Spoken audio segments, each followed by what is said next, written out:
ಶಾಸಕಾಂಗ ಸಭೆಯಲ್ಲಿ ಏನು ಮಾಡ್ತಾರೆ ಅಂತಂದರೆ, ಇದೇ ಕಾಂಗ್ರೆಸ್ನ ಶಾಸಕರು ಸಚಿವರ ಮೇಲೆ ಆರೋಪವನ್ನು ಮಾಡ್ತಾರೆ.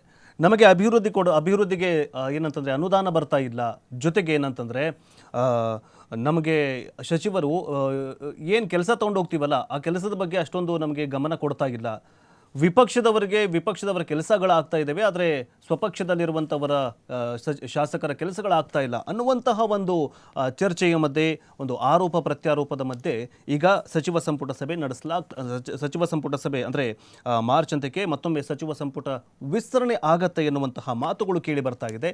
ಆದರೆ ಇತ್ತ ಏನಂತಂದರೆ ಕಾಂಗ್ರೆಸ್ನಲ್ಲಿ ಎಲ್ಲವೂ ಕೂಡ ಸರಿಯಾಗಿಲ್ಲ ಅನ್ನೋದಕ್ಕೆ ಕೆಪಿಸಿಸಿ ಅಧ್ಯಕ್ಷರ ಬದಲಾವಣೆ ಆಗಿರಬಹುದು, ಮುಖ್ಯಮಂತ್ರಿಯವರ ಬದಲಾವಣೆ ಆಗಿರಬಹುದು, ಈ ಎಲ್ಲ ಗೊಂದಲಗಳ ನಡುವೆ ಏನಂತಂದರೆ ಈಗ ಸಚಿವ ಸಂಪುಟ ವಿಸ್ತರಣೆಯಾಗುವ ಸಾಧ್ಯತೆ ಇದೆ ಅಂತ ಹೇಳಲಾಗ್ತಾ ಇದೆ.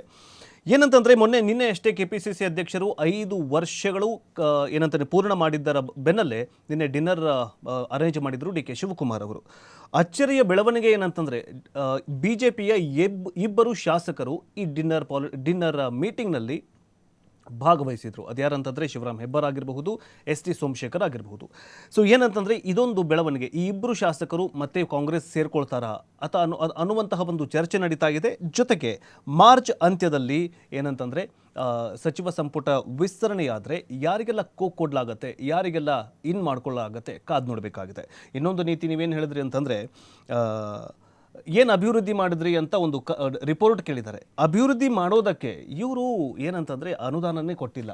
ಸೊ ಹೆಂಗೆ ರಿಪೋರ್ಟ್ ಕೊಡ್ತಾರೆ ಅನ್ನುವಂತಹ ಪ್ರಶ್ನೆ. ಈಗ ಅದನ್ನೇ ಹೇಳ್ಬಹುದು, ನೀವು ರಿಪೋರ್ಟ್ ಕೇಳ್ತಾ ಇದ್ರೆ ನನ್ನ ಹತ್ರ ಅನುದಾನ ಇಲ್ಲ, ನಾನು ಬರೀ ರಿಬ್ಬನ್ ಕಟ್ ಮಾಡಿ ಬರೋದಾಗಿದೆ, ಜನರಿಗೆ ಮುಖ ತೋರ್ಸೋಕ್ಕಾಗ್ತಾ ಇಲ್ಲ ಅಂತ ಶಾಸಕರು ಏನಂತಂದ್ರೆ ಸಿದ್ದರಾಮಯ್ಯ ಅವರ ಮುಂದೆನೇ ಆರೋಪ ಮಾಡಿದ್ದಾರೆ, ಅವ್ರ ವಿರುದ್ಧವೇ ತಿರುಗಿ ಬಿದ್ದಿದ್ದಾರೆ. ಸೊ ಅದಕ್ಕೋಸ್ಕರ ಏನಂತಂದರೆ ದೊಡ್ಡ ಏನಂತಂದರೆ ಕುಗ್ರಾಮಗಳಿದಾವಲ್ಲ, ಅಂದರೆ ರಾಯಚೂರು ಆಗಿರಬಹುದು, ಆ ಕಡೆ ಬೆಳಗಾವಿ ಆಗಿರಬಹುದು, ಕಲಬುರಗಿ ಆಗಿರ್ಬೋದು, ಆ ಶಾಸಕರಿಗೆ ಅನುದಾನ ಸಿಗ್ತಾ ಇಲ್ಲ, ಜನರು ಹಿಡಿಶಾಪ ಆಗ್ತಿದ್ದಾರೆ.